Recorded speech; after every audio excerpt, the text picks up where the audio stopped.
The intro, ladies and gentlemen, we're in game number 2 and he's changed his color. I think he's been orange every time we've ever seen him. What? Perhaps it's reflecting his mood, I don't know, but in the top right it's the blue Protoss desRow. In the bottom left as the pink Zerg, it's Moosegills.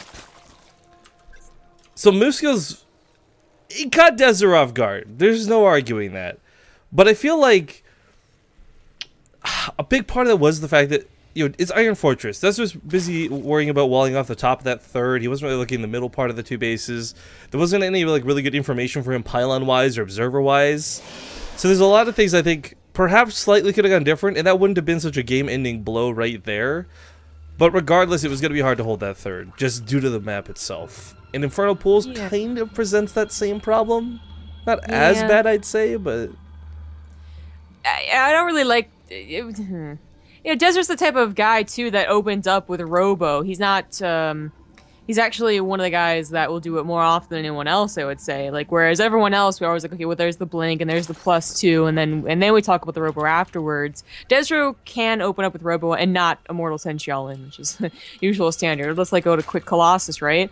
I feel like that's like that would have been a better option, because I think in Iron Fortress and Infernal Pools, your third is so difficult to take that you either try to take it regular, so like a 3-gate expand, and you get swamped because they're going to try and stop you from doing that, and you just pray and hope that you barely hold on, or you like stay on 2 bases for a lot longer than usual, but hope that your, you know, bigger army but less economy can be like okay when it comes to the mid and late game.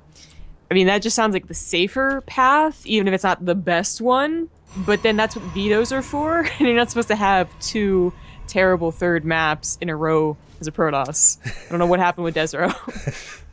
You're like, well, let me give you guys a quick tutorial on how vetoes work.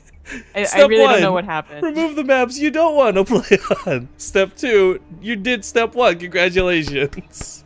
I mean, did they veto a coda for like some like I actually don't know why he vetoed the other maps. I don't know which one he vetoed. Actually, it's interesting because, again, kind of bring up the point that I referenced with Scarlet before. She talked about how a lot of players play chicken with this map. And I'm thinking for this map, that kind of makes sense, right?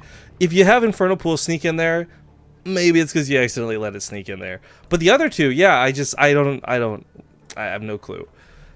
But Infernal Pools, I guess we can talk more about the map itself here, is the fact that they got cross spawns, right? Like, this is a pretty big deal. Well, this is a big deal here, too. Get the pylon's gonna suck. He's, like, kind of all in here. He did go for that gas, then pool, and then a hatchery, so very late hatchery. And desRow, I believe, did see that with the probes. Like, wow, that hatchery's still building. That's a little oddly timed. What's going on? This is a great build to do, because while it is cross spawns and it's a big map, speedlings are speedy, right? You know, you don't really usually take that into account. But the biggest thing is that the natural wall-off is very difficult to do. Yeah, Mothership Core comes out, gonna be able to add some damage to these lings, but at the end of the day, if desRow can't get a wall off, it won't matter. The Mothership Core, it doesn't have enough damage to deal with all the lings, just some of them. Yeah. Zealot does fall.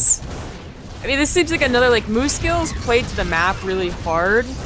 And I mean, it already favored him, right? Like, I feel like Protoss is already on, like, a mental tilt when they get maps like Infernal Pool and Iron Fortress, but desRow didn't seem to really be playing that well to the map. So a lot of lings in the main base. He's gonna lose a ton of probes. Well, there's also at the top. I mean, this should actually be fairly minimal damage, I think. Moosegills is still on, like, really low drone count, but he just sends out lings. Like, you know, like, this is only the first stage. There's a thing here where if desRow too, if he had built his pylon and his gateway at the ramp like we see players like Puck do, this wouldn't be an issue. This would be it would be a complete non-issue. Warp Gate's still not powered, or the Cybercore part of me is not powered, so Warp Gate's not researching. He's trying to just manually build and chrono things out of the gateway. It's like we're watching Starbow, for goodness sake.